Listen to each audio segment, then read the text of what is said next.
अस्सलाम वालेकुम व्यूअर्स, आज मैं आपसे बहुत ही यमी चिकन स्टिक्स की रेसिपी शेयर कर रही हूँ जिसे आप बनाकर फ्रीज़ भी कर सकते हैं। तो चलिए इसे बनाना स्टार्ट करते हैं। तो यहाँ पर हमने लिए हैं 9 से 10 स्मॉल और मीडियम साइज़ के उबले हुए आलू और अब हम इनको मैश करेंगे।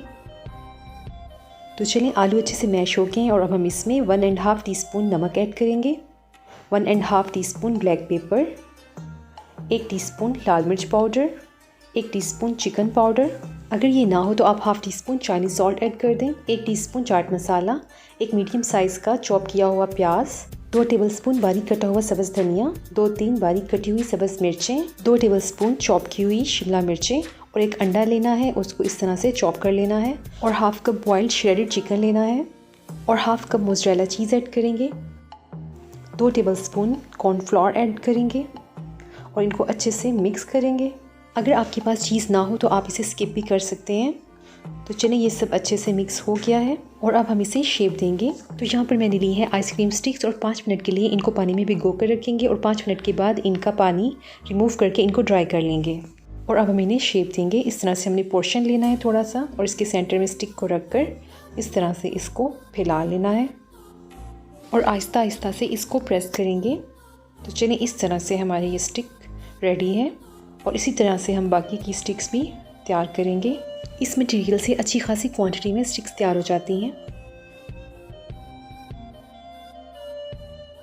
तो चलिए स्टिक्स हमारी रेडी हैं और अब हम इनकी कोटिंग करेंगे। तो यहाँ पर हमने 2 लार्ज साइज़ के अंडे लिए हैं और इसमें 1/4 टीस्पून काली मिर्च डालेंगे और थोड़ा सा नमक 1-2 चुटकी के बराबर, इसको अच्छे से फेंट लेंगे। यहाँ पर हमने कोटिंग के लिए लिया है 1 कप मैदा और 1.5 कप ब्रेड क्रम्स। सबसे पहले हमने स्टिक को मैदे में अच्छे से कोट करना है। मैदे में अच्छे से कोट करने के बाद इसको अंडे में डिप करेंगे। इस तरह से इसको डिप करना है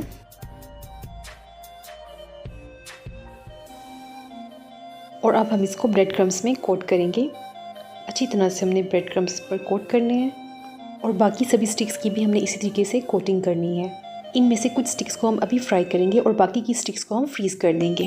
इस तरह से कंटेनर में हम इनको एडजस्ट करेंगे और इनको तकरीबन 2 से 3 वीक्स के लिए हम फ्रीज़र के अंदर स्टोर कर सकते हैं। और अब हम इन्हें फ्राई करेंगे। लो टू मीडियम फ्लेम पर हम इन्हें 5 से 6 मिनट के लिए दोनों साइड से फ्राई करेंगे। जब एक साइड से गोल्डन हो जाए तो फिर हम इनकी साइड को चेंज करेंगे और अब हम इनकी साइड को चेंज करेंगे और दूसरी साइड से भी हम इनको गोल्डन होने तक फ्राई करेंगे।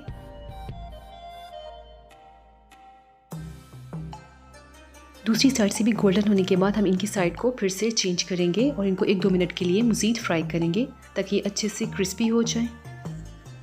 तो चलिए 5 से 6 मिनट में ये दोनों साइड से अच्छे से फ्राई हो गए हैं और अब हम इनको निकाल लेंगे टिश्यू पेपर पर और इनको सर्व करेंगे। बहुत ही यमी इनका टेस्ट है और बाहर से बहुत ही क्रिस्पी बनी है। आप इस रेसिपी को रमज़ान मेन्यू में भी ऐड कर सकते हैं। आई होप आपको ये रेसिपी अच्छी लगी होगी और अगर आपको ये रेसिपी पसंद आए तो इसको फ्रेंड्स और फैमिली के साथ शेयर ज़रूर कर दीजिएगा और चैनल को सब्सक्राइब करना मत भूलिएगा। दुआ में याद रखिएगा। अल्लाह हाफ़िज़।